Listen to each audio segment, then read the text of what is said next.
Peço a todos que nos coloquemos de pé para receber o mensageiro convidado, preletor, muito apreciado, conferencista, dedicado a expor a palavra de Deus e assuntos relativos ao mundo empresarial. Trata-se do pastor Everton Barnesch, que aqui está ao meu lado, esposo da Audrey, são pais do Levi, e há muitos anos vem se dedicando à palavra de Deus, à pregação, ao ensino, e com uma habilidade excepcional, vem realizando muitas palestras que também incentivam a iniciativa privada, o desenvolvimento empresarial. É uma honra para nós receber o senhor, que vem lá de Santa Catarina. É gaúcho de nascimento, mas foi residir e abençoar a cidade de Itajaí, Santa Catarina, onde realizam ali encontros que abençoam a população daquela cidade. E nós ficamos agradecidos a Deus, porque esta bênção veio sobre Pindamonhangaba com a sua chegada. Já está indo embora, que pena, não é? Mas você, quando for a Itajaí, Santa Catarina, não é? Não esqueça de visitar o nosso pastor que lá está. Deus te abençoe. Vocês dão boas-vindas ao pastor Everton. Façam assim, digam amém. Paz do Senhor, meus irmãos. Muito bom nós estarmos aqui novamente. Eu fiquei olhando aqui algumas pessoas, digo, estava ontem, voltou, então tá bom. Você fique na liberdade, você pode sentar um pouquinho antes da gente... Quero explicar o momento que nós vamos viver aqui hoje. Hoje nós tivemos a oportunidade ontem de falar um pouco a respeito daquilo que a gente entende que é o propósito de Deus a respeito de visão sobre negócios e sobre questões materiais, que eu creio que esse é um desafio que nós temos na nossa mentalidade. E hoje nós propomos aqui, quando nós conversamos, pastor Daniel, o Vini, para que hoje fosse algo mais técnico, que falasse um pouco sobre a minha área de atuação, né? Então, eu atuo como consultor de investimentos, certificado aqui no Brasil como consultor de investimentos, tenho certificações fora do Brasil também, mas eu creio que nós trabalhamos com gestão de patrimônio de famílias no meu escritório, na nossa consultoria. Não trabalho com finanças pessoais, com as coisas mais do dia a dia da nossa casa, mas eu sei que a gente, quando tem um público assim, que a gente pode falar de tantas coisas, eu creio que hoje a gente vai falar de algo mais abrangente, mais amplo. Eu, com o microfone na mão, com uma banda do lado, com um povo com Bíblia na mão, às vezes eu fico me controlando para não pegar no embalo do Espírito Santo aqui, vamos abrir a Bíblia e vamos esquecer o slide. Mas a gente hoje vai olhar o slide. Amém? E se o Espírito Santo quiser fazer um mover aqui nas nossas vidas, eu creio que Deus está através desse do GPS, desse ministério, ativando pessoas para o grande ministério que eu creio que é o ministério dos negócios. Amém? E ontem nós falamos sobre o sacerdócio das riquezas, e eu creio que o Senhor está levantando aqui em nome de Jesus esses sacerdotes da riqueza em nome de Jesus. Amém? Vamos orar ao Senhor. Pai, eu te agradeço porque nós estamos aqui, Senhor, nos propondo a aprender questões técnicas, financeiras, sobre famílias, mas eu sei que o Senhor, Ele tem propósito com as nossas casas. Eu não sei, Senhor, a maneira que cada um chegou aqui. Eu não conheço a história das pessoas, poucas pessoas eu conheci, Senhor, nessa cidade. Mas eu sei que há um propósito com cada um que chegou nesse lugar.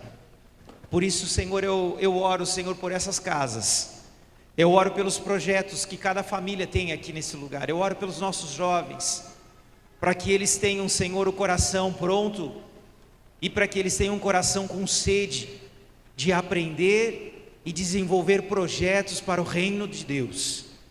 E que o Teu Espírito tenha liberdade, que os Teus anjos, eles possam passear no nosso meio.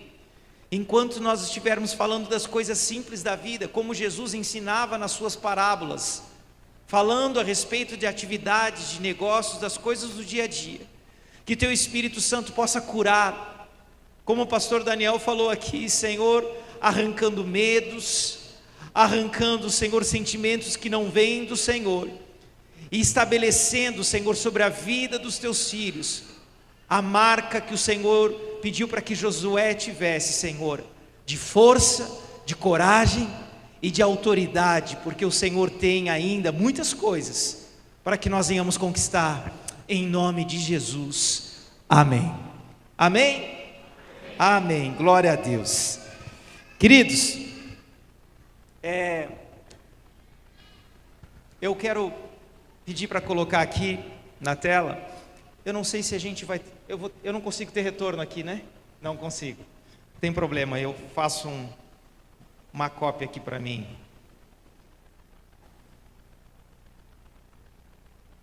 Aqui. Aquele moço bonito ali foi o computador que fez. A vida real é essa mesmo, irmãos. Amém? Eu quero falar um pouquinho da nossa caminhada. Ontem a gente conversou um pouco a respeito,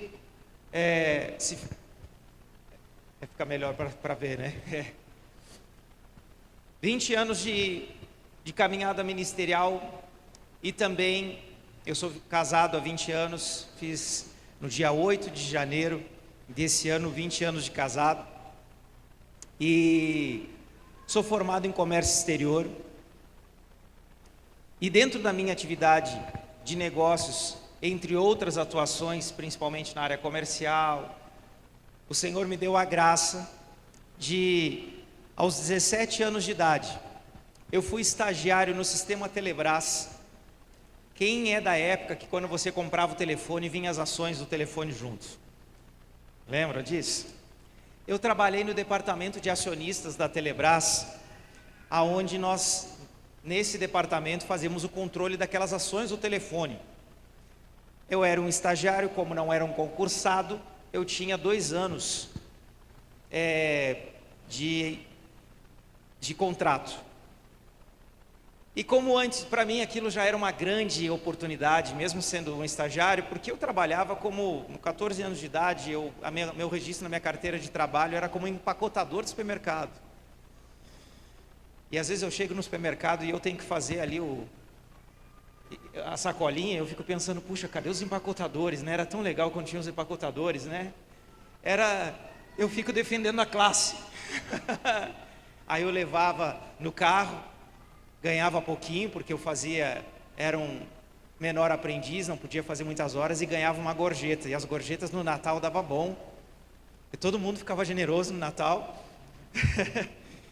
E eu lembro, eu estou falando disso em 1994, e algumas pessoas davam a moeda de R$1, e aí eu vou falar um pouco sobre isso também, que eu voltava com meu bolso cheio de moedinha para casa, muito feliz, para ajudar. Então esse homem que vocês estão vendo aqui na foto, ele precisou passar por alguns desafios. Quando terminou meu contrato no sistema Telebrás, eu tive um atendimento que eu não sabia que futuramente eu trabalharia junto. Eu atendi um dono de uma corretora de valores que atuava muito nessas transações de ações de telefone. E aí, no penúltimo dia do meu contrato, ele liga lá para o sistema, lá para a empresa que eu trabalhava, e pede para falar comigo. Ele disse assim: você está saindo? Eu fiquei sabendo que você está saindo. Quando que você sai? Eu digo: depois de amanhã eu já não venho mais. Amanhã é meu último dia. Ele disse assim: então depois de amanhã você vem no escritório, você vai começar a trabalhar comigo. Aí eu fui trabalhar com ele aos 19 anos de idade. Trabalhei numa corretora de valores, fiz alguns cursos, Depois eu me mudei para Santa Catarina, isso era no Rio Grande do Sul ainda. Me mudei para Santa Catarina. Aí eu saí desse ramo de atuação, porque no interior de Santa Catarina não se falava hoje de como se fala abertamente do mercado de capitais, de bolsa, de investimentos. Era uma coisa muito difícil, as pessoas só falavam isso para grandes investidores. O investidor de pessoa física eram poucas pessoas no Brasil. E aí Deus me deu a graça de, quando eu casei em 2005, eu levei a minha esposa para conhecer mais parentes lá na minha cidade, no Rio Grande do Sul. E eu disse assim: nós vamos visitar a empresa que eu trabalhei, que eu quero dar um abraço. Aí eu fui lá dar um abraço no Rodolfo, meu chefe, que tanto eu tinha um carinho por ele, que foi esse que me contratou quando eu estava saindo da Telebrás. E aí ele disse assim: Everton, você fez um curso em Porto Alegre, lembra desse curso? Eu digo: lembro. Tinha um rapaz que fez um curso com você, e que eu estou com um projeto novo aqui com ele. Você lembra do Guilherme? Eu disse: puxa, não lembro, já faz tempo, isso já deve fazer uns 7 anos. Eu lembro que tinha umas pessoas lá, foram 2 dias de curso, não lembro das pessoas pelo nome, mas ele estava junto contigo. Bom, nós estamos começando um projeto, é uma corretora de Porto Alegre, e eu acho que faz muito sentido vocês começarem também esse projeto em Santa Catarina. Esse projeto era de uma pequena, não era corretora ainda, era uma empresa de agentes autônomos que representava uma corretora, e o nome desse Guilherme era um rapaz chamado Guilherme Benchimol, que é o dono da XP Investimentos, e eu não lembrava dele, acho que nem ele lembrava de mim nesse curso também, mas enfim. Mas a minha esposa voltou a Porto Alegre e foi contratada diretamente pelo Guilherme Benchimol num escritório de 35 metros quadrados, que era o que era a XP Investimentos na época. E assim nós começamos novamente em 2005, há 20 anos atrás, retomamos o mercado financeiro de uma outra forma, com o escritório da XP, quando a XP ainda não era muito conhecida. Por que eu estou contando tudo isso para vocês? Porque essa é a trajetória de experiência que nós temos dentro do mercado de investimentos. Hoje eu não atuo mais como assessor de investimentos, não represento mais a XP Investimentos desde 2014. Fiquei um período integral cuidando apenas das atividades na igreja, e depois nós retomamos as nossas atividades no mercado de trabalho já como consultor, que é um outro tipo de certificação, uma certificação mais ampla, e é o que a gente atua hoje. Hoje, então, nós trabalhamos com gestão de investimentos e patrimônios de famílias, pessoas que têm pelo menos acima de R$500 mil de investimento de patrimônio líquido, mas geralmente acima de R$1 milhão. São pessoas que nós cuidamos, e eu creio, ontem eu falei aqui sobre José, que o meu trabalho, pastor, ele não é um trabalho de investimentos, mas é um trabalho de mordomia financeira para algumas famílias. Nós tivemos muitas pessoas sendo tocadas pelos nossos negócios. Nós encerramos uma consultoria de 6 meses de internacionalização de uma família inteira, de um patrimônio de uma família, um grande patrimônio de uma família de Brasília. Eu posso falar isso porque já foi autorizado. E o casal, eles estavam numa situação que eles estavam acertando os detalhes da sua separação. E nós começamos a atendê-los como seriam esse patrimônio, principalmente tinham coisas que seriam levadas para fora do país, em paraíso fiscal. E eu lembro da última reunião que nós tivemos, a esposa chorando muito. Eles têm 7 concessionárias de carro, 19 restaurantes, eles têm muitos investimentos de vários setores diferentes na holding que eles têm. E nós encerramos aquele dia com ela chorando, porque as nossas conversas de consultoria de investimentos se transformaram na cura daquele casamento. E eles estão hoje, até hoje, são clientes nossos, e eles estão firmes, estão casados e com uma experiência poderosa com Jesus. Eu creio que Deus usa os nossos negócios. Eu creio que Deus usa os nossos negócios. E eu quero falar para vocês, então, aqui é o nosso escritório, que temos mais outras empresas também. de comércio exterior nesse mesmo local, onde a gente atua lá em Santa Catarina. Eu quero, no próximo slide, falar um pouquinho sobre o que a gente chama na teologia de mandato cultural. Eu vou fazer uma mistura aqui hoje, a gente fala um pouco da palavra também, porque eu creio que esse é o pano de fundo para tudo que nós fizermos. Gênesis capítulo 2, versículo 15 diz: tomou, pois, o Senhor Deus ao homem e o colocou no jardim do Éden para o cultivar e o guardar. Amém? Deus deu a autoridade para o homem. Deus fez o jardim do Éden perfeito. Até o 5º dia as coisas funcionavam perfeitamente. Deus não disse para o homem: olha, no 6º dia, a partir de agora você tem uma função de dar uma arrumada, porque algumas coisas eu não acabei. Preste atenção aqui para você não perder isso que é importante sobre princípios de prosperidade também, porque a gente ficou com receio de falar sobre prosperidade por causa do que fizeram, do pecado que cometeram, falando de uma teologia falsa. Mas o que é essa prosperidade? Quando nós falamos de prosperidade de fato, nós não estamos falando de recurso financeiro. Nós estamos falando de uma plenitude de vida. Porque muitas pessoas, elas podem chegar às vezes, no final de um dia de trabalho, numa grande mansão, no melhor lugar da cidade, mas eles não encontram um lar dentro daquela mansão. Essas pessoas, elas não são prósperas. Nunca imagine que prosperidade tem a ver com bens materiais. Prosperidade tem a ver com a plenitude de tudo aquilo que Deus já nos deu. E às vezes nós temos uma dificuldade de contemplar o que Deus nos deu. E por causa do pecado, o homem com uma mente errada, ele tem uma sensação de que falta algo. Afinal de contas, foi isso que foi feito. A proposta da serpente no jardim foi dar uma ideia de que algo estava faltando.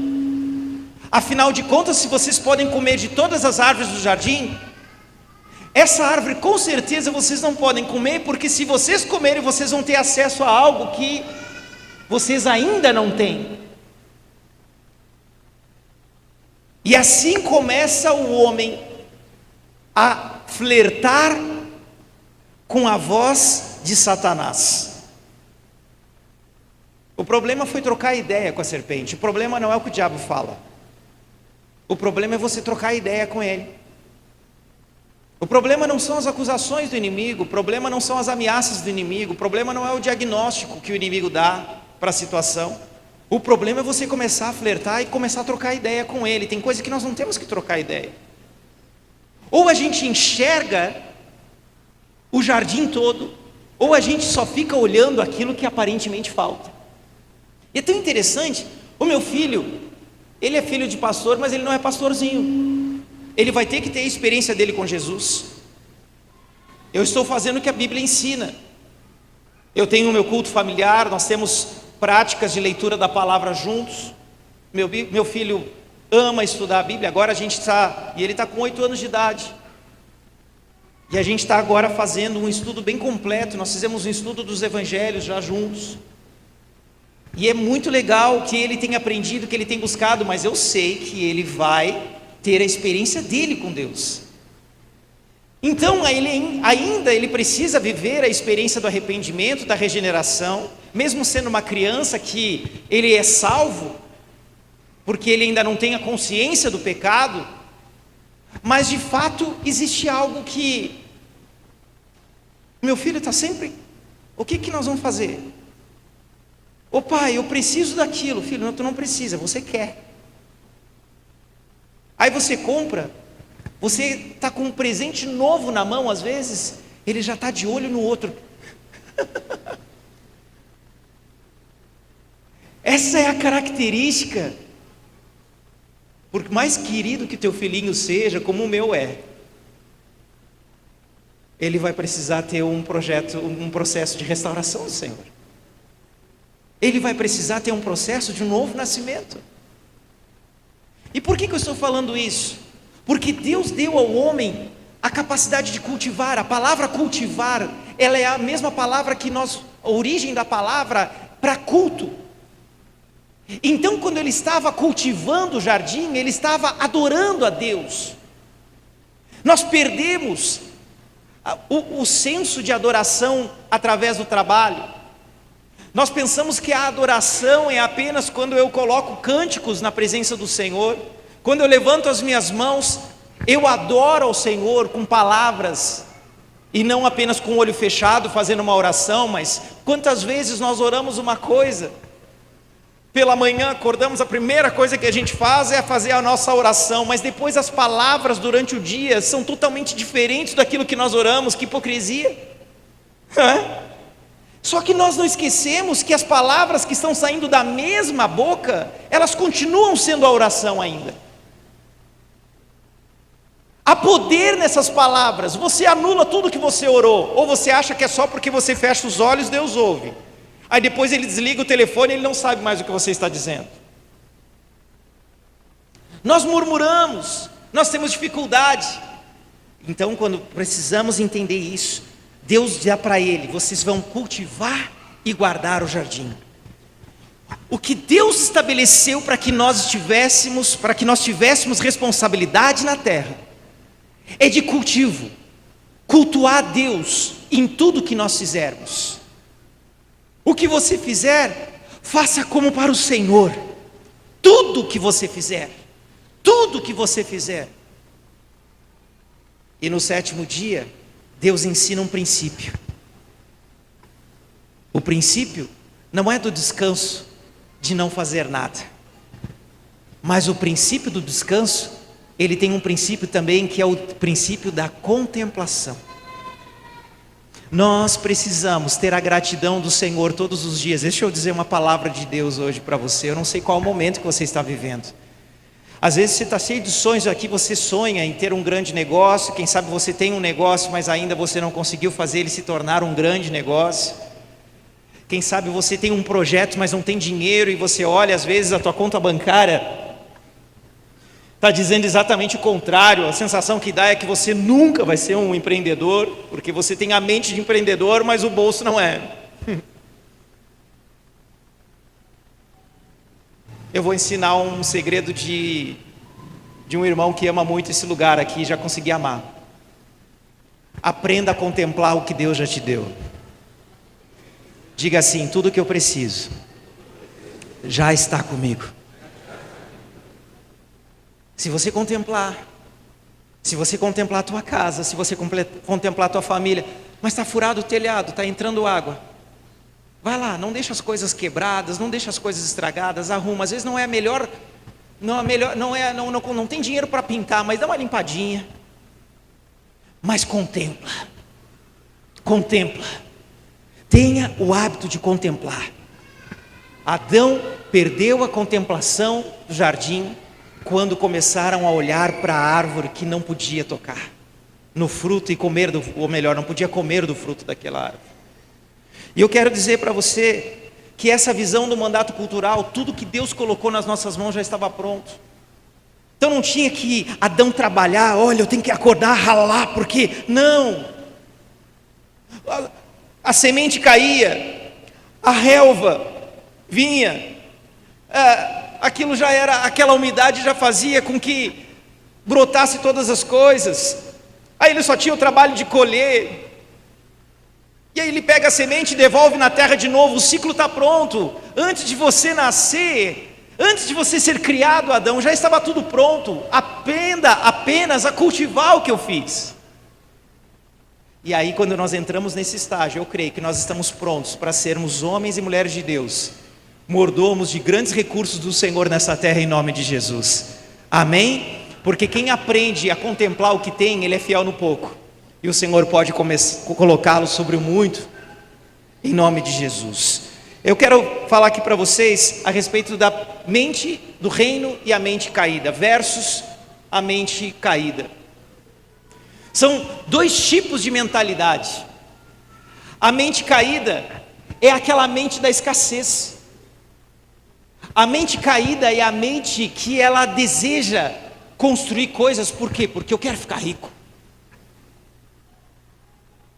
A mente caída, ele não pensa em ter um bom carro, às vezes para dar o conforto para sua família, mas a mente caída, ela tem a vontade de ter o carro, porque vai chegar o Natal e eu preciso chegar com um carro melhor que a família.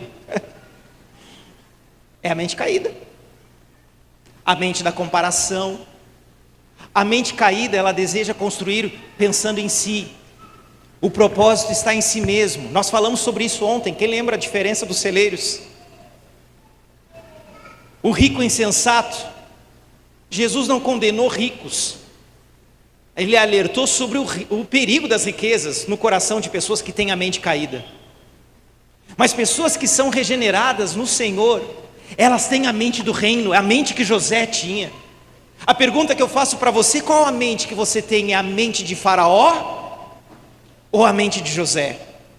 A mente de Faraó, ele usa pessoas para construir celeiros e aprisionando elas e dando trabalho forçado como escravos.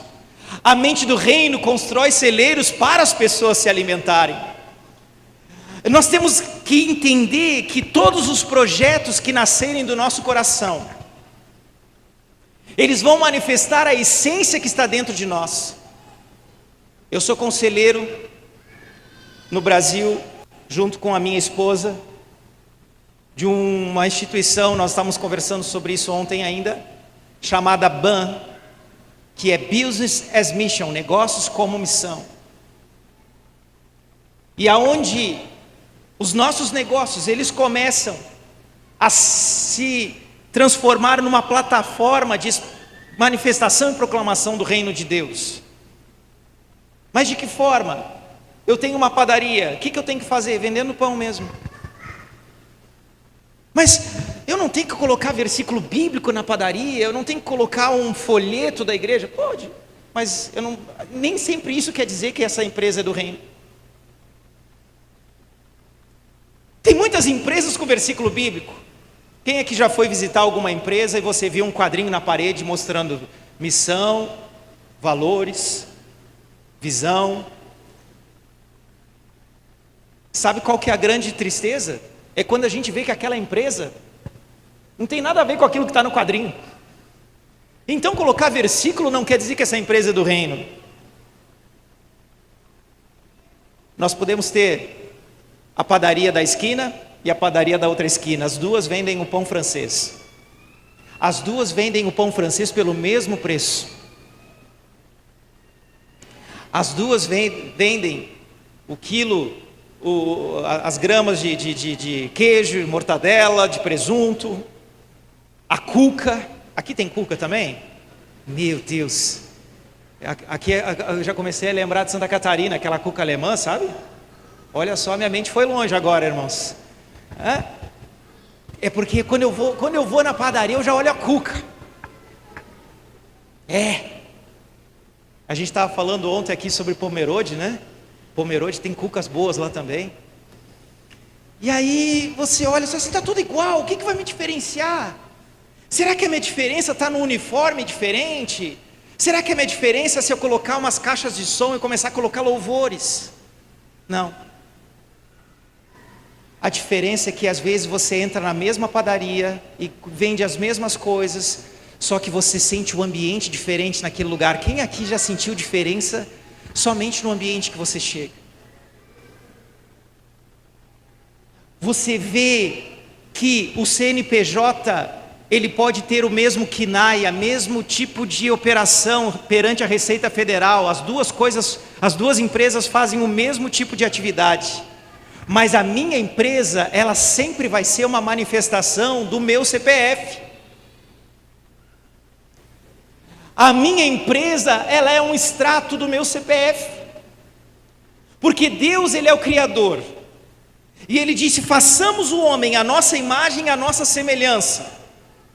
Eu não tenho condições de criar uma árvore.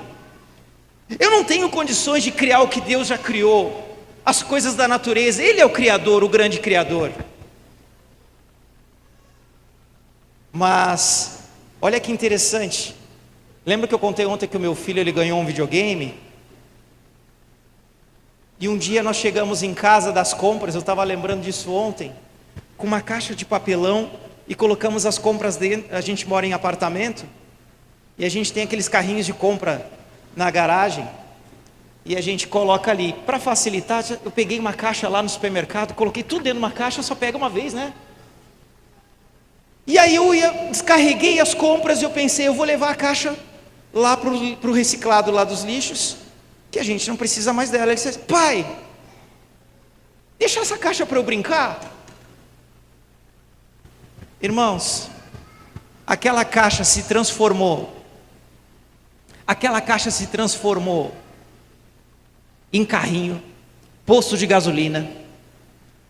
Aí nós começamos a pintar o carro, a gente pintou ele igual o desenho do Carros. Quem tem filho sabe o que eu estou falando, o McQueen. Deixamos ele vermelho, colocamos uns olhos na frente, colocamos uma roda bonita, só no desenho, só pintando. Pegamos tinta e pincel e começamos a pintar o nosso carro. E era eu empurrando ele na sala e meu filho: vai, pai! E aí aquela caixa de papelão durou uns 8 dias na nossa casa, e a minha esposa olhou para mim e disse assim: meu Deus, era uma caixa de papelão que nós precisávamos. Resolvemos. Ele quer tanta coisa, mas ele... É porque sabe o que acontece? A essência divina que Deus soprou em nós, da criação, se nós somos a imagem e semelhança de Deus, todos nós nos realizamos criando coisas. Por isso que as crianças adoram criar coisas. Ah, mas é o período da criatividade. Não, mas nós adultos fazemos isso também. Tanto que quando você abre um CNPJ, você vai lá e coloca um nome. Quem é que dá nome? É quem cria. Você dá o nome do que você gosta. A empresa não pode nem dar opinião, né? Porque ela não fala. Aí você dá para essa empresa uma missão. Não é a coisa... Aí, inclusive a gente chama ela de pessoa. É pessoa jurídica, mas ela é uma pessoa. Nós damos valores para ela. Por isso que a padaria da esquina e da outra esquina podem ser totalmente diferentes, porque pode ter uma missão diferente uma da outra, pode ter valores diferentes uma da outra, porque quem criou também é uma pessoa diferente uma da outra. Eu quero liberar essa palavra para você que às vezes acha que você tem muito concorrente no teu mercado. Ninguém é igual a você. O que Deus colocou na tua vida, se Deus te deu uma identidade única, se Deus te deu uma biometria que é só sua, que tem a sua cara, o que Deus te deu, estabeleceu uma identidade para você, tudo que você gerar com as tuas mãos vai ter a marca da missão que o Senhor estabeleceu na tua vida. Você está entendendo o que eu estou falando? É por isso que todo mundo deve ser empreendedor. Eu creio que todo mundo se realiza em construir algo. Não precisa ser um CNPJ próprio. Às vezes você pode trabalhar dentro de uma empresa e ser um intraempreendedor. Já ouviu falar nesse termo? É aqueles que empreendem dentro de um negócio de outra pessoa. Inclusive já vi pessoas se transformarem em sócios de empresas assim. Porque ele é tão diferenciado. Ele não fica olhando o relógio para ver se dá 6 horas para ir embora. Ele fica pensando: o que eu posso fazer para esse negócio dar certo? O que eu posso fazer para que isso aqui arrebente? Eu vou construir a minha carreira aqui. Eu sempre fui muito dedicado no meu trabalho, em tudo que eu fiz na minha vida. No meu trabalho em escritório, em empresas, na minha atividade pastoral. Sempre amei fazer coisas bem feitas. Eu creio que o dono daquela corretora, o dia que ele chegou para ser atendido, ele não estava procurando ninguém para trabalhar. E nem eu estava procurando um emprego, porque eu não sabia ainda como que ia ser. Existia uma possibilidade de uma mudança na forma de contratação, e a gente tem uma contratação emergencial. E eu estava com uma expectativa ali. Só que a grande verdade espiritual, quando a gente faz as coisas como fazemos para Deus, as pessoas que estão ao nosso redor, elas são abençoadas, porque quem tem a mente do reino, você pode estar na prisão, mas você já se comporta como um governador. E o que eu construí, a missão, os valores, os princípios que eu vou dar para o celeiro que eu construí, tem a identidade dos céus.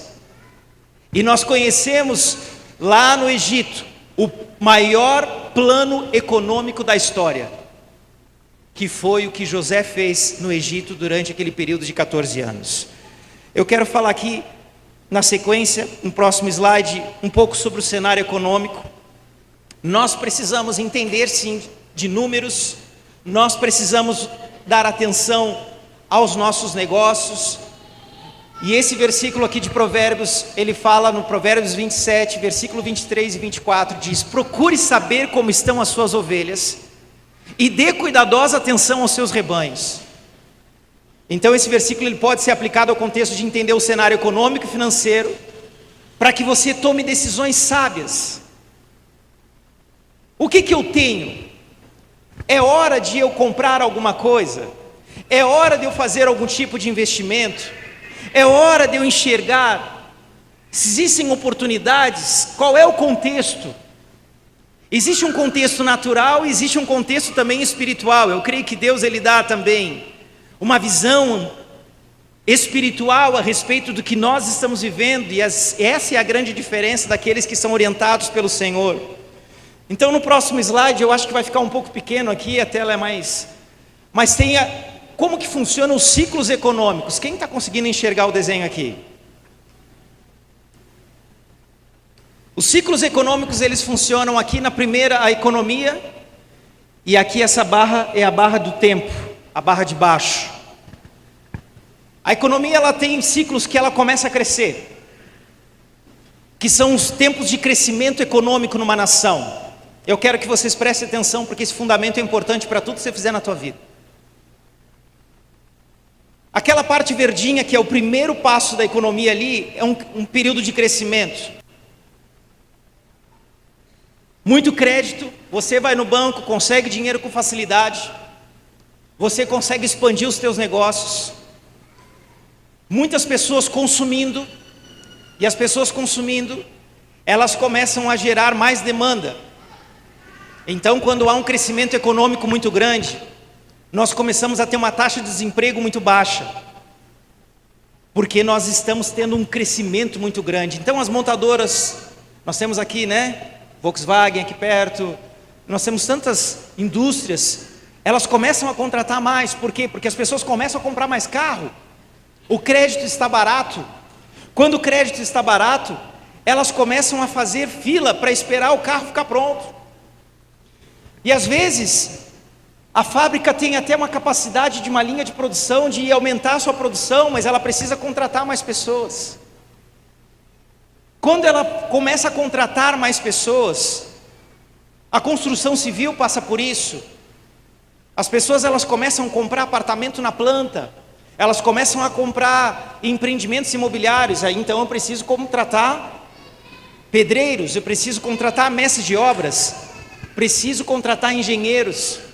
Só que chega uma hora que a taxa de desemprego ela está tão baixa que aí eu não consigo mais achar pedreiro, eu não consigo achar mais mestre de obra, eu não consigo mais achar engenheiro. Aí eu tenho que fazer uma coisa que às vezes algumas pessoas ficam um pouco intimidadas, mas é natural do mercado. Eu preciso contratar aquele que já está empregado.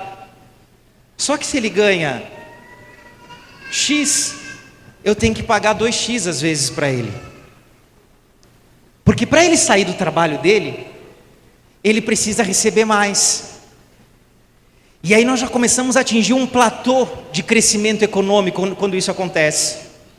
Aí aquele engenheiro que recebia X e agora ele recebe 2x, o mestre de obra que recebia X começa a receber 2x, o outro para repor também ele tem que tirar do outro, assim começa até que chega uma hora que não tem mais profissionais qualificados. Quantas vezes a gente viu isso acontecer? Falta de profissionais qualificados no mercado, se começa a tirar de outros.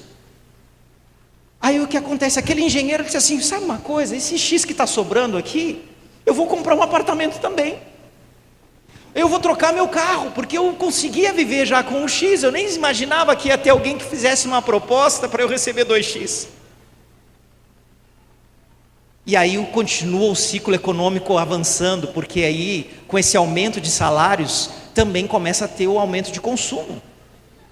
Só que até que chega uma hora que o mercado ele não aguenta mais, que nós começamos a ter a famosa inflação. O que é inflação? Os preços começam a subir, porque agora o metro quadrado da construtora já não pode ser mais o mesmo valor, porque o custo da mão de obra ficou caro, ele está pagando 2x para o engenheiro, ele está pagando 1,5x para o pedreiro. Aí você não consegue comprar o apartamento que você comprava por o Minha Casa Minha Vida, você já não consegue mais comprar no valor do Minha Casa Minha Vida, já passa um pouco do valor. Nós temos um problema inflacionário. Qual é a correção que o governo tem que fazer, ou que o sistema financeiro tem que fazer quando tem um Banco Central independente, que é o nosso caso?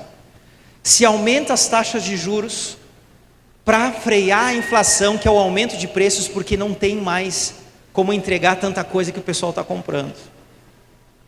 Agora as pessoas não conseguem dinheiro fácil no mercado para trocar de carro. Elas não conseguem dinheiro fácil no mercado para assumir uma prestação de apartamento, porque agora a prestação no apartamento, o mesmo valor de prestação, pega bem menos dinheiro na Caixa Econômica. E aí a gente começa a ter um ciclo de correção, que é aquele vermelho, que a gente chama de contração econômica, que é um período que nós estamos vivendo, começando a viver agora no nosso país. Todo esse período vermelho de decrescimento, ele é um período de contração. Até que ele chega, nós começamos a demitir pessoas, ninguém mais compra carro, ninguém mais compra apartamento, as construtoras param de fazer novos lançamentos. Você está conseguindo entender o que eu estou falando? Aquele engenheiro que eu contratei por 2x, eu tenho que chamar ele na sala e dizer assim para ele: meu amigo, você é um excelente profissional, mas te pagar 2x para a gente não vender apartamento, eu não consigo vender e não é responsabilidade sua, você só tem que fazer o projeto. O problema é o mercado. Ninguém está conseguindo comprar os nossos apartamentos. Eu vou precisar mandar você embora. Ele disse assim: puxa, mas eu estava lá no outro que eu ganhava 1x, fiz a proposta para eu vir para cá, era melhor não ter me tirado de lá, mas não é eu, é o mercado. E aí nós começamos a ter o quê? Aumento da taxa de desemprego. E o mercado começa a ter uma correção nos preços. E quando há, lá no vale, lá embaixo, quando ele chega nesse período, aquele engenheiro, ele já está aceitando 1x de salário de novo, mas se o desemprego for muito grande, nós já temos às vezes o engenheiro fazendo Uber também. E às vezes ele aceita uma proposta de trabalho por menos de 1x, porque a família está passando algumas necessidades, o padrão de vida dele era alto. Ele aceita qualquer trabalho. Quem aqui já ouviu a história? Ah, eu sou engenheiro de formação. Estou dando um exemplo de engenheiro, gente, só porque me veio esse exemplo agora, mas qualquer área. Mas eu estou procurando qualquer área. Quando fala que está procurando em qualquer área, porque nós estamos geralmente vivendo esse período do vale no ciclo econômico, aonde a mão de obra qualificada já não tem mais tanta demanda por ela, e aí o engenheiro ele aceita qualquer trabalho. Depois, o que o governo faz? Não podemos permitir isso. Vamos baixar a taxa de juros, o mercado já recuou, a inflação foi controlada, agora a gente tem que fazer o povo começar a comprar carro de novo, porque senão nós vamos entrar num período de... Então vamos baixar os juros, vamos oferecer crédito, vamos dizer para as pessoas: agora vocês podem comprar um apartamento de novo, o metro quadrado do apartamento já está mais suave, agora o juro está melhor. O que eu quero dizer para você é que nós começamos um período de recuperação, está escrito lá em cima, ó, até ele voltar no mesmo estágio inicial daquele pico, ele está apenas se recuperando. Depois, a tendência do segundo ciclo é sempre ele atingir um nível maior do que o primeiro. Então a economia, tradicionalmente, é uma economia que ela é sempre uma economia crescente. Ela passa por ajustes econômicos, mas ela precisa sempre, começa a gerar um novo ciclo de prosperidade lá naquela última barrinha, na última curvinha verde de novo, até atingir o outro platô. e ter que corrigir de novo. Quem conseguiu entender isso? Então, a ferramenta que se usa para corrigir o mercado financeiro, esses ciclos econômicos em qualquer país, se chama Banco Central, com uma taxa chamada taxa de juros. Essa taxa de juros, ela diz que as pessoas podem comprar bastante, a gente vai inflacionar o mercado, mas a gente incentiva o consumo. Ou quando a gente coloca a taxa de juros bem lá em cima, que é o caso que nós estamos vivendo no Brasil agora, é porque os preços já estão muito altos, e nós precisamos controlar os preços, e nós precisamos ajustar o mercado. Então, no próximo slide, mostra como que funciona essa taxa de juros. Eu peguei aqui uma informação desde o ano de 99 até 2020, porque depois da pandemia ela atrapalhou um pouquinho o que eu queria mostrar para vocês no gráfico.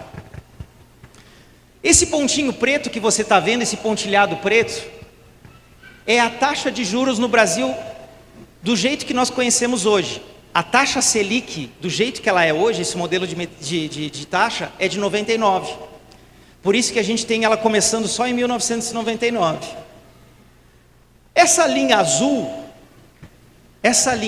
é uma linha que mostra a Bolsa de Valores, que mostra exatamente como que é o mercado no Brasil. Nada melhor do que nós pegarmos as maiores empresas do Brasil e mostrar quanto que elas valem no mercado, para mostrar como está a economia real. Então eu peguei a Bolsa de Valores no Brasil, de 96 em diante. Ela é uma bolsa que ela vai crescendo, mas olha só como a taxa de juros ela influencia.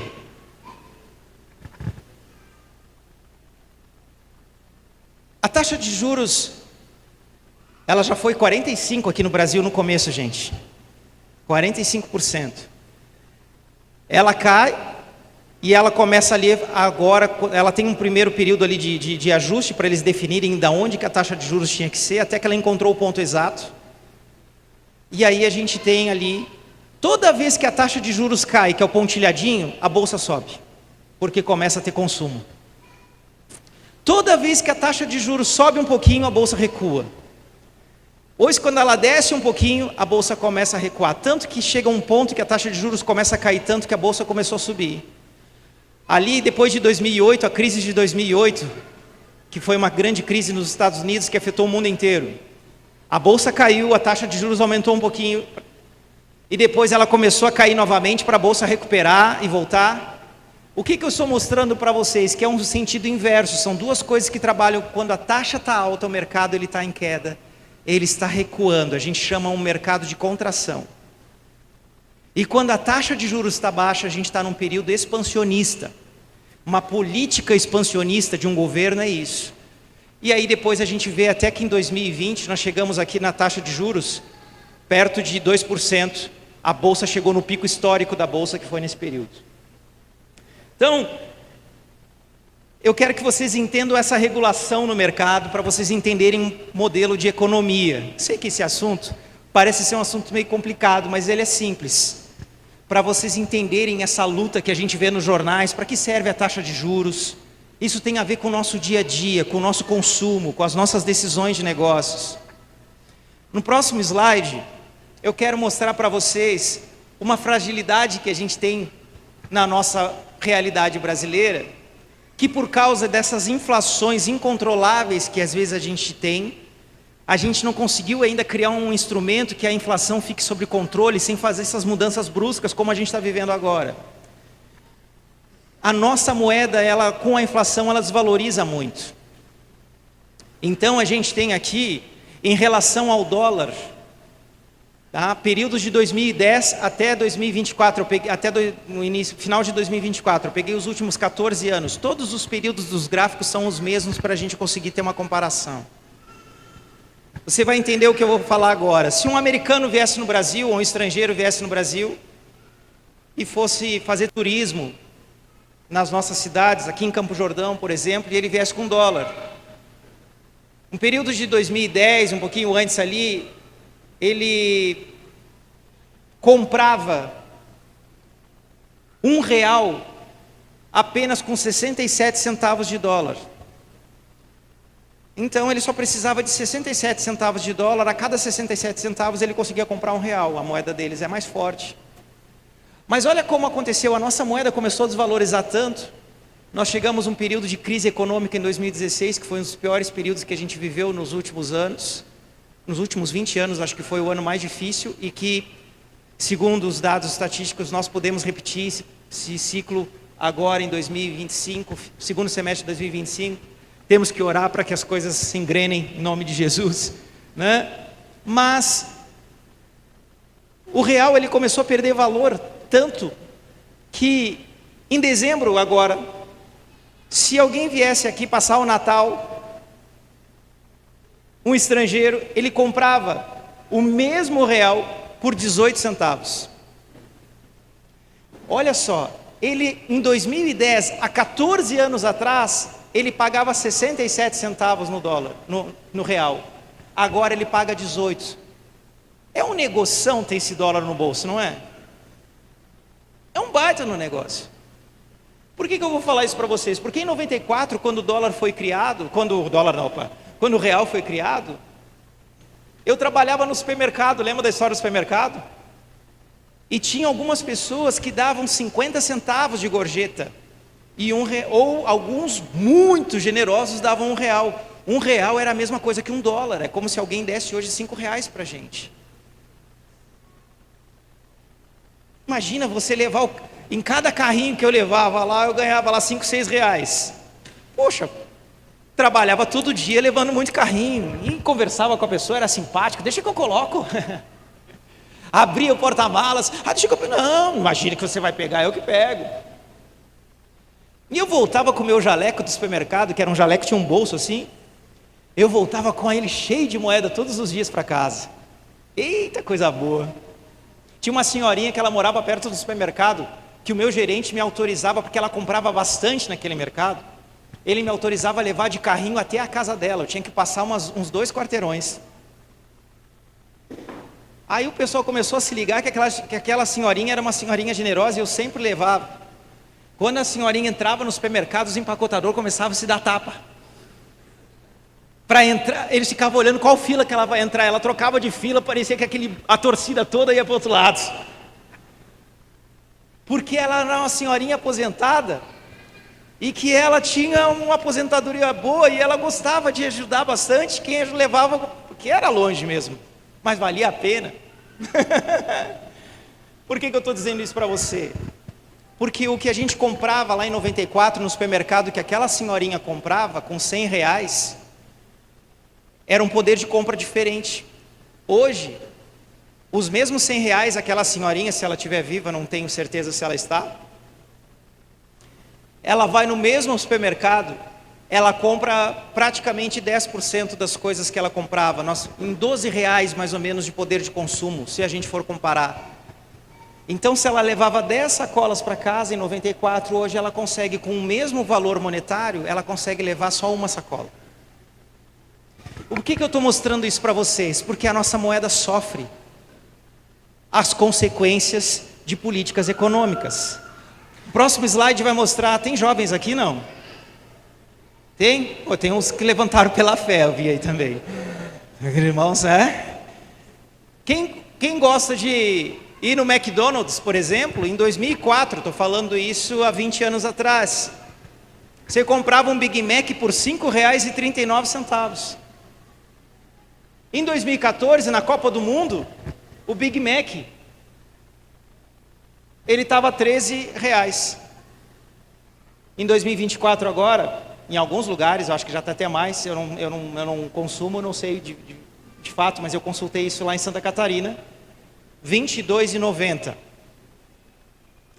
O que é? O Big Mac está vindo diferente, que a gente está tendo um Big Mac custando 4 vezes mais. Será que vem 4 Big Mac agora? É um combo? Não é que o Big Mac encareceu. A gente tem costume. Como as coisas ficaram caras. Como as coisas estão caras no mercado. Como o café ficou caro. Quanto que está o café agora? Quanto? 30? Meio quilo. Qual que é o preço normal dele? Praticamente dobrou. Aí a gente diz assim, gente, como o café está caro. Esses dias eu fui cortar cabelo no irmão lá na igreja. Aí o meu pastor, o pastor Luiz Hermínio, ele corta cabelo lá e ele posta, e tem um monte de seguidor na rede social. E o menino adora, porque aí vai um monte de gente lá no mesmo lugar, porque divulga bastante a barbearia dele. Aí ele cortou o meu cabelo e disse assim: pastor, eu posso fazer umas imagens tuas aqui também? Eu digo assim: ó, eu não sou o pastor Luiz Hermínio, ele traz bastante gente, eu não vou trazer ninguém, mas se quiser fazer, pode fazer. Aí ele fez umas imagens bonitas, chamou um rapaz lá cortando meu cabelo. Eu disse: uau, que chique. Pastor, me autoriza a usar a sua imagem aqui só para fazer uma divulgaçãozinha? Claro. Não, o que eu posso te pedir, pelo menos, se puder tomar uma xícara de café. Já está pago, porque lá em casa eu estava dando uma economizada no café. Aqui, no próximo slide, mostra a inflação nesses últimos dias. Os países que estão com a cor mais escura são os países com as piores inflações do mundo. Nós temos aqui o caso da Argentina. Quem viu a Argentina com a inflação terrível que estava até o final do ano passado?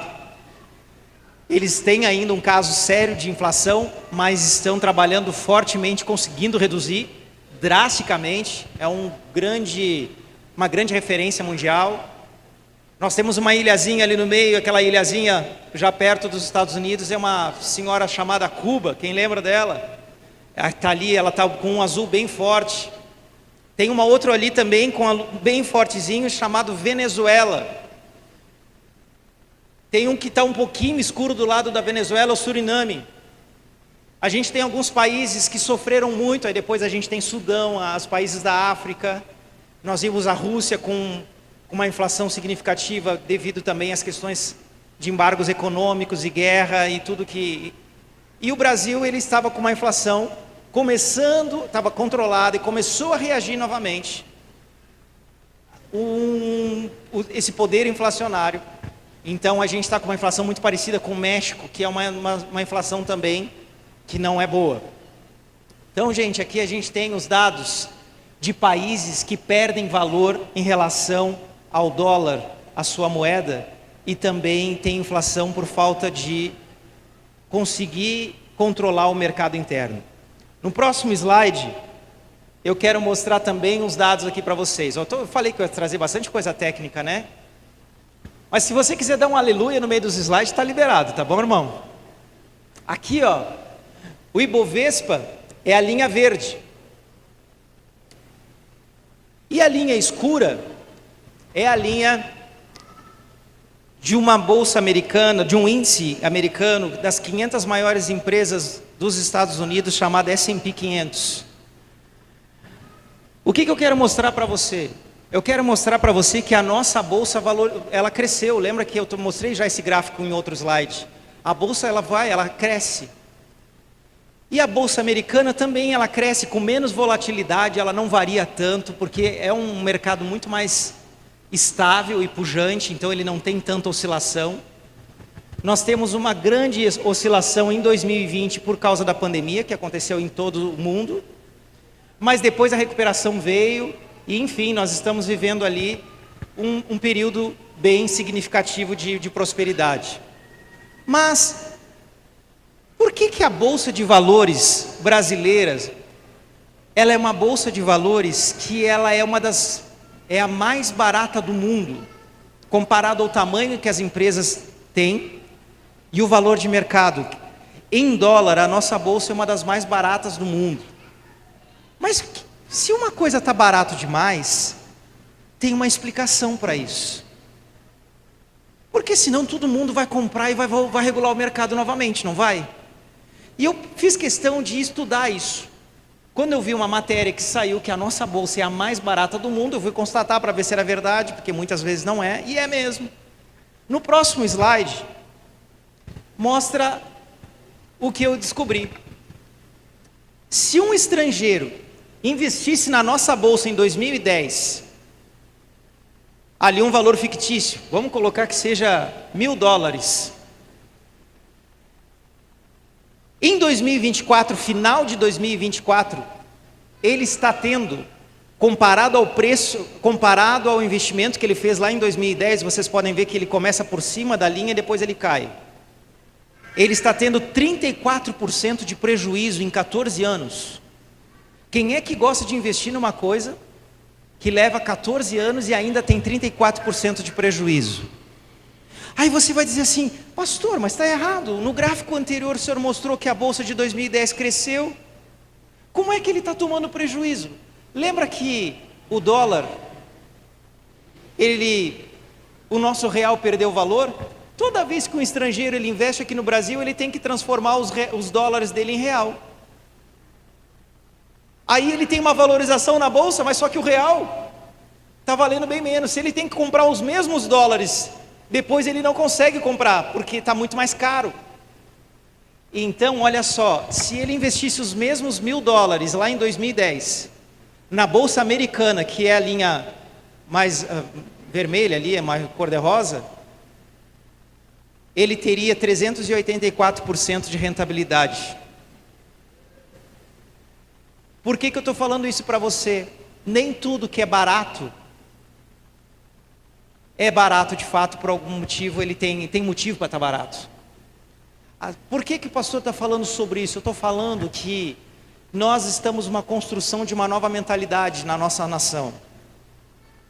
Nós vivemos um plano real que completou 30 anos. A cada ano, em média, o real perdeu 7% de valor comparado ao dólar. Nós estamos enfrentando inflação que nós não enfrentávamos há algum tempo. Nós vimos que esse plano real parece que ele foi um bom plano, mas ele está com seus dias contados como algo eficiente, porque as políticas que nós tivemos foram políticas que elas não conseguiram acompanhar a força da moeda que foi criada, por questões ideológicas, por questões políticas, desassociada de questões técnicas, porque ninguém gosta de olhar números. O pessoal gosta de voto na urna, né? E o que eu quero dizer para você? Que nós temos que pensar isso nos nossos projetos pessoais. Quem está aqui ainda fazendo projetos para os próximos anos, é hora de eu executar esse projeto. Quando Deus fala para José, o sonho do faraó é esse, e ele tem tal significado. Deus deu a revelação de ciclos econômicos, ciclos de 7 anos. Esses ciclos econômicos foi para que ele tomasse decisões inteligentes antes. Então, nós precisamos estudar a respeito disso, porque nós precisamos saber. Eu creio que nós estamos entrando numa nova onda de educação financeira no Brasil, e que vocês vão ouvir falar nos próximos anos, que é a onda da dolarização. Coisa que os nossos irmãos argentinos fazem muito bem. Eu moro no litoral de Santa Catarina. É normal no período do verão os argentinos irem muito para Santa Catarina. E quando nós estávamos tendo uma crise na Argentina, que ninguém tinha dinheiro para nada, eles tinham que levar bolo de dinheiro assim para comprar um lanche. A inflação deles foi tão grande que a moeda perdeu o valor. Tinha gente que jogava dinheiro na rua, tinha dinheiro que era varrido por varredor de rua. Não tinha valor mais a moeda, porque ela se depreciou por causa da inflação. Se imprime moeda, governo que imprime moeda, ela perde valor. E aí o que aconteceu? Os argentinos, eles estavam lá no verão. E as pessoas perguntavam: mas como é que o argentino está aqui? Se já tem gente passando fome. É que a grande verdade que as famílias argentinas, historicamente, eles têm dólar guardado, por causa de sucessivos planos e de crises econômicas que a Argentina tem vivido nos últimos 100 anos. E o que acontece é que se você for passear na Argentina, você não vai ver lá, tem uma rua famosa em Buenos Aires, de um calçadão chamado Rua Florida. Quando você vai na Rua Florida, você não enxerga lá o casaco de couro para comprar um casaquinho de couro no frio argentino.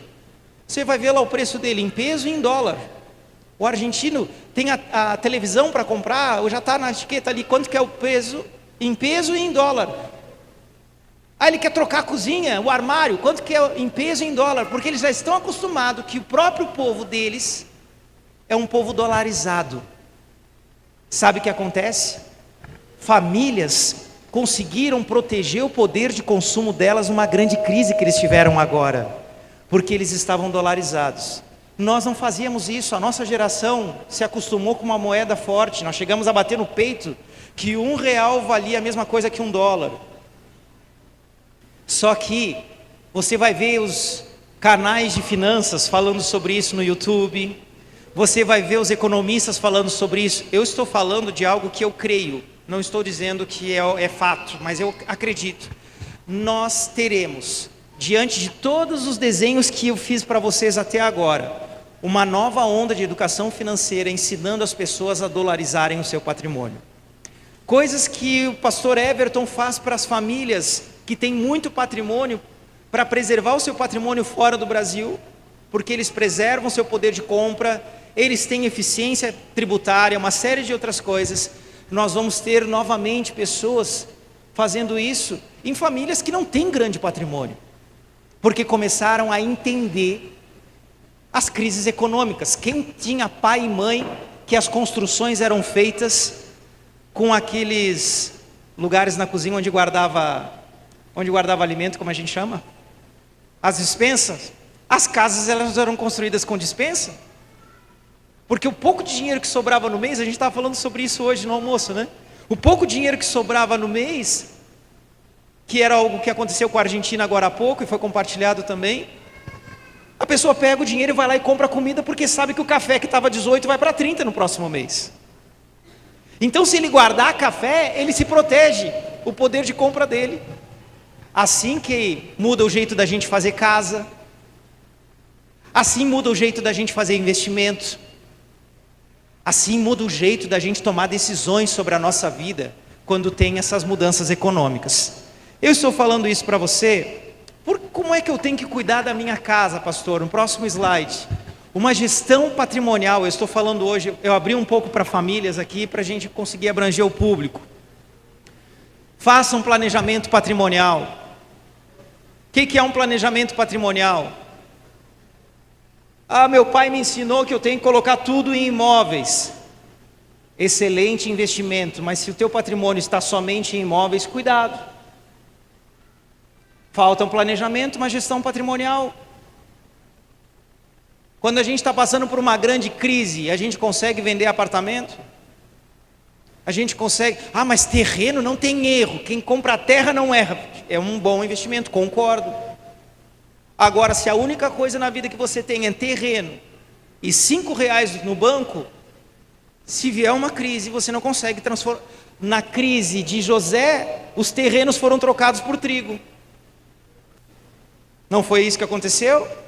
E detalhe, o trigo começou a valer muito e o terreno começou a valer bem pouquinho, a ponto dos donos das grandes propriedades ficarem trabalhando nas propriedades, mas as propriedades foram tomadas por Faraó, porque a propriedade não valia nada, se trocava por comida. Quem está entendendo o que a Bíblia ensina e o que a gente pode? Então, faça um planejamento familiar, patrimonial, tenha dinheiro líquido também, guarde recursos, pelo menos tenha uma reserva de emergência de 6 meses, 8 meses. Empresas, quem tem empresa aqui, a pandemia já ensinou isso para nós. Eu creio, se nós cremos o que a Bíblia diz a respeito dos últimos dias, nós teremos novas pandemias, não é eu que estou amaldiçoando. A Bíblia já nos alertou. E se nós tivermos situações como aquela, tem empresas, no Brasil a média de caixa das empresas era uma média muito baixa para pagar os seus custos se ela não estiver tendo atividade. Tem que ter caixa guardado na empresa. Se a gente tem reserva de emergência para a família, referente a 6 meses dos nossos gastos fixos, e se você é profissional liberal, às vezes até 9 meses, porque se oscila muito os teus negócios, você não é CLT, você não tem garantias trabalhistas, você precisa às vezes até ter mais. Mas eu ganho R$5.000, eu tenho que ter R$30.000 só numa reserva de emergência? Sim, a pandemia ensinou. Porque o aluguel não parou de cobrar, gente. Ou quem mora de aluguel parou de pagar aluguel porque estava na pandemia? Não. Se negociou. Alguns negociaram, mas muito pouco. Cobertura familiar. O que é uma cobertura familiar? É o que a gente faz um planejamento financeiro completo quando a gente faz uma família. Você é o único provedor da tua casa, financeiramente falando? E se o Senhor recolher você? Repreendido, pastor. Não, não repreende, irmão, você vai para a glória, está tudo certo. Só se está com dúvida, né? Aí também não, aí repreende mesmo. Como é que a esposa vive? Como é que os filhos vivem? Tem filho menor? Quem que vai dar comida? A gente tem que pensar nisso. Mas eu não consegui, eu não tenho nem casa própria, pastor. Como é que eu vou fazer isso? Como eu falei para vocês que a gente está falando de todos os tipos de público aqui, às vezes a pessoa pensa, isso aqui não tem nada a ver comigo. Tem seguros que você não usa somente se você falecer. Seguros importantes, eu não sou vendedor de seguro, tá? Eu estou falando de planejamento. Seguros que você recebe em vida, se você tiver só um diagnóstico de uma doença grave, como um câncer, por exemplo. Mas eu preciso, e se eu não morrer, se eu ficar curado, eu posso pegar o dinheiro? Sim, é só com um diagnóstico, é para exatamente você ficar curado. É um seguro para você cobrir o tratamento, para você ficar bom. A gente acha que seguro de vida é uma coisa ruim de contratar, porque a gente está com medo de falar de coisa de morte. Então, pastor, eu não consegui comprar um imóvel para deixar para minha família, eu tenho essa crise, eu estou com 40, com 50 anos, e eu não consegui me organizar. Irmão, tem seguros, nesses bancos de aplicativo que você tem aí, esses Nubank da vida, essas coisas, você consegue contratar, às vezes, faça uma coisa bem feita, mas fale com um profissional, mas tem seguros de vida que você consegue contratar, às vezes, com R$40 por mês, R$30 por mês. Quer dizer, não há uma justificativa, você vai dormir mais tranquilo. Imagine você está viajando, está pegando estrada, riscos que você sofre com o teu trabalho, mas você sabe que você se organizou, porque a Bíblia diz que o homem bom, ele deixa herança. Amém? Você está entendendo o que eu estou falando? Preservação de riqueza. Não é para pegar tudo que eu construí, eu vou comprar carro, preserva. E planejamento tributário. No nosso caso, especificamente, a gente trabalha muito com offshore fora do Brasil, porque nós temos benefícios fiscais nos famosos paraísos fiscais, que eles são legais para esse tipo de utilização. Então, a visão geracional é essa no próximo slide, que é: o homem bom deixa herança para os filhos dos seus filhos, nem só para os filhos, deixa para os netos. Provérbios 13, 22. Nós precisamos ter uma visão geracional. Amém? A Bíblia que você lê, ela é a Bíblia de Abraão, Isaac e Jacó. A Bíblia que você lê é a Bíblia de Davi, passando recursos para Salomão, e o que Davi fez foi algo que ele preparou o cenário para aquilo que Salomão ia fazer. Nós temos que ter uma visão geracional. Essa visão de viver para hoje é escravo do Egito. O Senhor nos tirou do Egito. O Senhor nos tirou dessa visão do Egito. Então, próximo slide, para a gente não demorar muito. Nós temos dois tipos de dívidas que nós podemos ter. A dívida de consumo. Comprar carro financiado. É uma bênção, só que termina o carro, financiamento. É Jeová falando, irmão, não fica triste, tá? Aquele financiamento de 60, tinha uns que tinha com 72, não sei se tem ainda. Mas tem uns de 60 parcelas, o vendedor disse assim, mas por que você não trocou de carro? Fica uma parcelinha aí de R$500 esse carro se você trocar. Mas enquanto? 60 vezes. O carro ele custa 70 mil. Você dá 50 mil de entrada e 60 vezes de 1.000, tá bom para você? Aí eles fizeram não, nós vamos fazer uma que é bom, para você não perder negócio. Qual? Você dá 50 mil de entrada, em vez de 60 de 1.000, você paga 60 de 500. Mas aí a gente coloca lá para o final, uma parcela final. O carro já vai estar uma carroça. Se vender o carro, possivelmente dá para pagar uma folhinha daquele carnê. Mas aí você perdeu, não é o carro que você perdeu, eu não estou falando de dinheiro. Presta atenção no que o pastor está falando. 60 meses, eu não estou falando aqui de 60 dá 5 anos? Eu não estou falando de 5 anos eu não estou falando de carro, eu não estou falando de valores, eu não estou falando de 70 mil, não estou falando de 100 mil, não estou falando de dinheiro. Eu estou falando de 5 anos de vida que Deus te deu. Eu estou falando da escravidão moderna. Nós somos o povo que declaramos que somos livres, mas a gente às vezes não pode ouvir um chamado de Deus, nós não podemos atender o chamado de Deus, porque o que a gente tem é tudo financiado, a gente não pode nem sair do trabalho que a gente está. Mas por que, pastor? Porque você vendeu o teu futuro, isso é escravidão.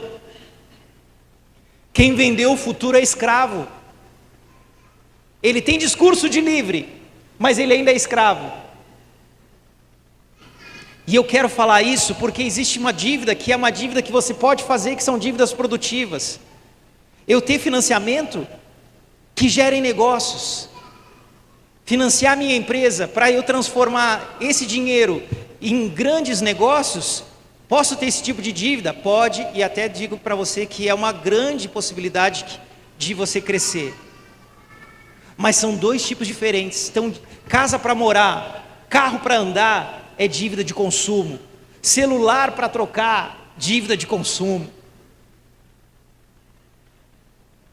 Agora, a dívida produtiva é quando você tem um negócio e ainda que o juro não esteja tão favorável às vezes, mas o teu negócio você tem uma expertise tão grande que você diz, puxa, esse juro aqui é um custo que o meu negócio pode absorver, porque os meus negócios têm uma margem de lucro muito boa, eu vou financiar o crescimento, faço bons negócios e quito essa dívida e pego de novo outro, porque isso é usar o sistema financeiro a seu favor.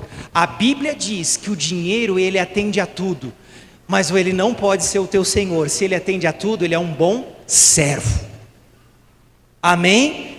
E eu vou fazer aqui rapidamente um exemplo para você pensar no longo prazo. Um jovem de 20 anos. Esse gráfico aqui é um gráfico que eu fiz. A linha cinza, a linha pontilhada preta mostra um objetivo que a gente tem que ter. E se esse jovem de 20 anos ele quer parar aos 65 anos de idade de trabalhar, ou ele quer trabalhar com coisas que ele não precise ter a dependência dessa receita, ele consegue uma renda futura de R$ 5.700 se ele tiver uma rentabilidade 9% acima da inflação, que é factível pela idade, que é investimentos que envolvem risco, mas ele tem tempo para isso, investindo apenas R$ 260 por mês. Se ele fizer esse investimento de R$ 260 por mês, ele tem uma renda de R$ 5.700 até os seus 100 anos de idade, parando aos 65. E esse rendimento ele é acompanhado pela inflação, coisa que o INSS ele não consegue acompanhar a inflação, mas ele consegue acompanhar a inflação. No próximo slide nós vamos dizer, pastor, eu não tenho mais 20, já passou essa. Se você está com 40 anos, você começar aos 40 e você pegar um investimentozinho de R$ 2.500 por mês, é muito, pastor, para mim. Cada um na sua realidade, adequa a sua realidade. Obviamente que agora precisa de mais dinheiro porque temos menos tempo.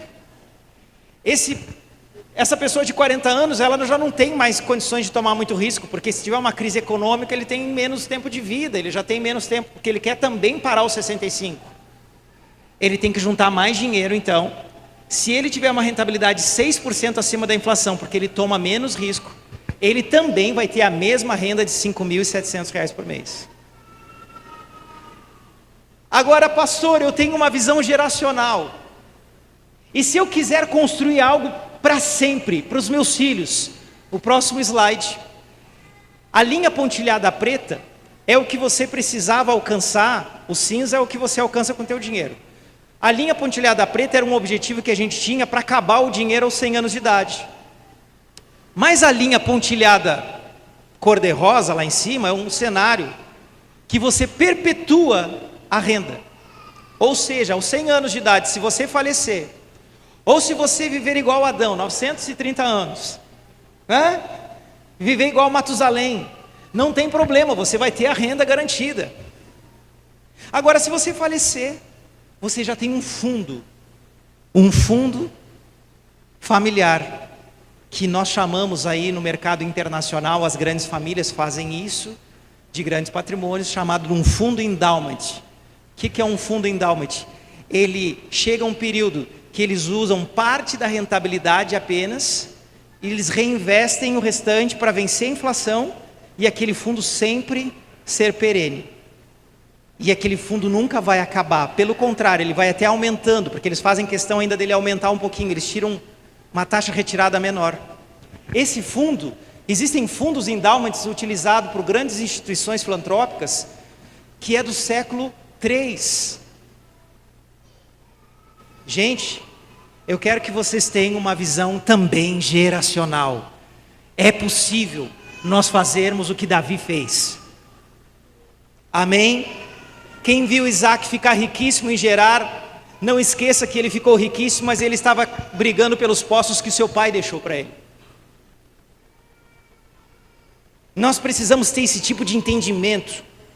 E o próximo slide, ele fala sobre herança e legado.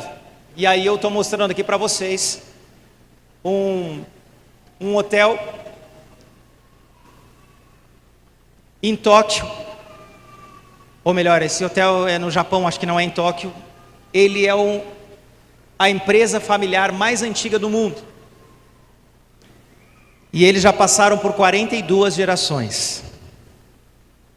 Então, é possível você criar projetos que não tem a ver apenas com você, mas tem a ver com as próximas gerações. O pastor Daniel estava comentando comigo que a empresa que você tem veio do pai, que já tem quantos anos? 121 anos a lavanderia tem. Nós estamos falando do Brasil, que é um país, mas nos países mais antigos, como os países da Europa, nós vemos muitas pessoas com pensamento de longo prazo. E aqui nós temos uma estátua de um homem que me chama muita atenção. Esse era um pastor americano, ele tinha uma biblioteca muito boa, e ele tinha um patrimônio porque ele era um trabalhador. E esse pastor, ele resolveu, tinha uma escola, um college nos Estados Unidos, que ele ajudou cristão a implantar, dava aula nesse lugar também. E ele pegou metade de todo o seu patrimônio, ele construiu um fundo. Ele doou a sua biblioteca para essa escola, para que fosse ali o início de um grande projeto. O nome desse pastor e dessa estátua, de que está nessa estátua aí, é um homem chamado John Harvard. A escola que ele estava iniciando é o que nós conhecemos hoje como a Universidade de Harvard nos Estados Unidos, que a metade dos seus alunos são bolsistas. E eles são bolsistas por causa de um fundo endowment que existe há muitos anos, que foi inaugurado pela herança deixada por um pastor. E essa universidade tem o nome dele. Eu quero que você enxergue como um bom servo de Deus, que estuda a Bíblia como esse pastor estudar, a importância de nós enxergarmos a prosperidade do Senhor como um caminho para os grandes projetos de Deus nessa terra, em nome de Jesus. Amém? E para concluir, eu quero deixar aqui para vocês uma palavra que o pai de José liberou para ele sobre a bênção de José, quando ele abençoa as 12 tribos, e ele, em Gênesis 49, diz: José é um ramo frutífero junto à fonte. Seus ramos correm sobre o muro. Os flecheiros lhe deram amargura. No caso, seus próprios irmãos fizeram isso com ele, todas as injustiças que ele sofreu. E o flecharam e o odiaram. O seu arco, porém, permaneceu firme. Os seus braços e os braços das suas mãos foram fortalecidos pelas mãos do valente de Jacó, de onde é o pastor e pedra de Israel. E eles, a bênção de José, que ele seria um ramo frutífero, um ramo junto à fonte, e seus ramos correm sobre o muro. Eu coloquei essa foto aqui porque eu lembrei ontem, conversando aqui com o pastor, meu pai, pastor Batista, numa cidade chamada Jaguarão, antes de nós irmos para o Chuí. E a casa pastoral atrás, nós tínhamos um vizinho com um muro baixo, um muro dessa altura assim mais ou menos. E ele tinha um pé de goiaba. E aquela goiabeira, ela produzia muita goiaba. E dava bem na janela do meu quarto. E essa foto, acho que foi uma foto que eu encontrei, claro que não é esse lugar. Mas a gente tomava suco de goiaba, era doce de goiaba, era goiabada, era tudo com cheiro de goiaba. E eu dormia com cheiro de goiaba a ponto de não aguentar mais goiaba. Porque era muita goiaba. E o cheiro é forte, eu dormia todo dia com cheiro de goiaba, porque a gente não dava conta de limpar. A goiabeira produzia muito. Mas eu gosto de goiaba. É aquela época que eu já estava cansado de tanta goiaba. Sabe que quando eu olho essa palavra de José, eu lembrei daquele pé. Ele passou por cima do muro. Nós alimentávamos a nossa casa também com os frutos daquela goiabeira. A propósito na tua prosperidade. Amém? A propósito na tua prosperidade. Você vai ser como um ramo frutífero, em nome de Jesus. Você vai fazer sombra para outras pessoas que estão precisando de sombra. E você vai ter alimento, em nome de Jesus. E José alimentou toda a sua família, alimentou todos os seus irmãos, porque ele tinha uma visão de longo prazo. É tão verdade que ele tinha uma visão de longo prazo, que ele diz: o dia que vocês saírem daqui, levem os meus ossos. Porque ele sabia que o Deus que ele servia era o Deus da eternidade. Amém, irmãos?